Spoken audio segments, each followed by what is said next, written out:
நாவலி அரசியல் அப்படின்னு பார்க்குற பொழுது ஒரு 3 விஷயங்களை நாம் கவனித்து பார்க்க வேண்டியது இருக்கிறது. மாடர்ன் பொலிட்டிக்கல் ஆர்கிடெக்ட் அப்படின்னா தமிழ்நாட்டுக்கு அது அண்ணா தான். தமிழகத்தை அரசியல் சாசன பாதையில் கொண்டு செலுத்தியவர்கள் 3 பேர். தந்தை பெரியார், தாயுமானவராக இருந்த ஐயா காமராஜர், இந்த தமிழ் சமூகத்தினுடைய தலைமகனாக இருந்த அண்ணா.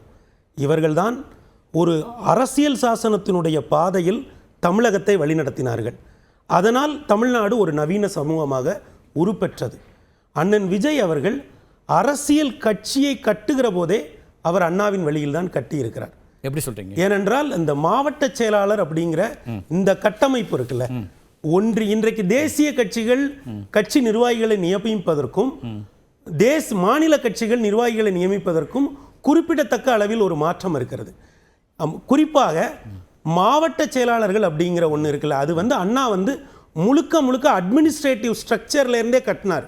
அதனால ஒரு காலகட்டத்தில் என்னன்னா, மாவட்ட கலெக்டரை விட திராவிட முன்னேற்ற கழகத்தினுடைய மாவட்ட செயலாளர்கள் அதிகாரம் மிக்கவர்கள் அப்படின்னு இருந்தது. அமைச்சர்களை விட சொல்லுவாங்க. அமைச்சர்களா மாவட்ட செயலாளர்களானா மாவட்ட செயலாளர் தான். அதே போல அது என்னன்னா, என்ன ரெவென்யூ ஸ்ட்ரக்சர் என்னவா இருந்ததோ அதே போல தான் அவர் பார்ட்டி ஸ்ட்ரக்சரை உருவாக்குனார்.